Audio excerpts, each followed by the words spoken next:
Live from Moscow, this is RT. Welcome to the program. Well, after their rapid advance, Libyan rebels are now being pushed further back from the outskirts of Colonel Gaddafi's hometown.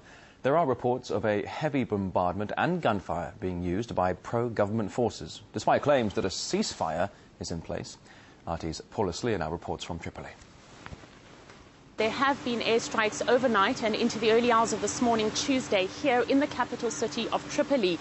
The targets were both military and civilian. Now, we are just hearing reports that in terms of the fighting on the ground, the front line has been pushed backwards to the city of Bin Jawad, away from the city of Sirt, that is Gaddafi's hometown. We are hearing distressing reports, though, from doctors inside Sirt. They say that they have been treating hundreds of patients, Libyan soldiers who have been targeted in these coalition airstrikes. The doctors saying that many of them have lost limbs, they've lost arms, they've lost legs, and they have deep shrapnel wounds to their heads.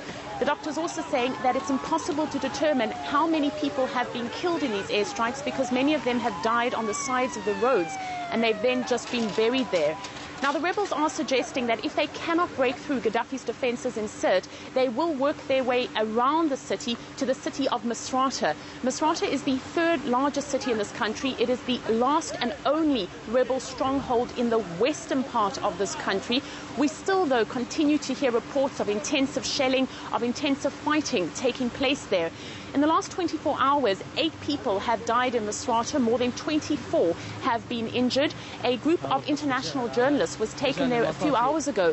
And although we were prevented from actually reaching the city centre, from the outskirts, it's quite clear in terms of the destruction and devastation. There was broken glass from windows of buildings, bullet holes in the walls of those buildings. There were a number of burnt-out civilian vehicles as well as burnt-out tanks. Certainly people here are encouraged by the latest reports that the rebels are actually being pushed backwards. Yesterday, Monday, the city was in a state of fear. The early reports actually suggested that the city of Sirt had already been taken. The city is essentially in a state of lockdown. In addition to the impending fear that residents might that the rebel fighters might make good on their promise to actually march on Tripoli, there are here growing shortages of fuel, of water, of food. We've seen queues of people not only in the front of petrol stations but also in front of bakeries, supermarkets and other such stores. It is understood that Tripoli is not only a strategic important city for the rebels, but it has great symbolic value. It certainly is something that is incentivizing the rebel fighters to march towards Tripoli, and because of that, residents here are rallying around their leader, Muammar Gaddafi, and certainly they are increasingly alarmed by the reports that this front line keeps getting pushed. RT's Paula Sleer reporting right there. Well, meanwhile, in the rebel stronghold of Benghazi, opposition fighters have expressed their joy at the gains on the front line with gunfire. RT's Yegor Piskunov has been gauging the mood in Libya's second largest city to bring us this report. The entire city of Benghazi, the rebel stronghold, and the entire east part of Libya are all monitoring the situation out there on the front, and of course especially around Sirt, Gaddafi's hometown.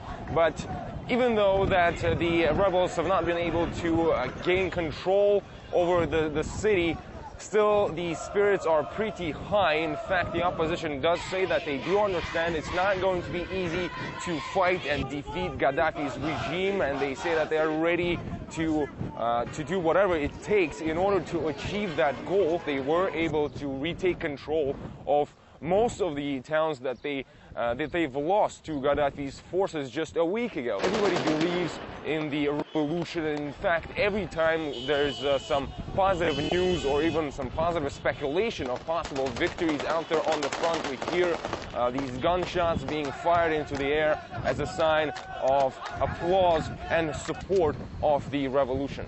The ultimate goal is to get rid of Gaddafi's regime and to establish a new order in the country, and the opposition says that this is going to be a democratic country. In fact, they're stressing that they do not want any third side to tell them what sort of a system will be here. They're saying that it's up to the Libyan people to decide what to do with Gaddafi and his family and what kind of regime they want here in the country. They do say that they are ready to listen to some advice coming from the West, from Germany, France, and Great Britain. So far, it seems that here in the east part of the country, the opposition is in full control, and in fact, the rebels have organized an interim authority body here, and they're now dividing responsibilities among one another when it comes to various spheres of life, from the economy, industry, and police and law, and etc. So they are establishing more control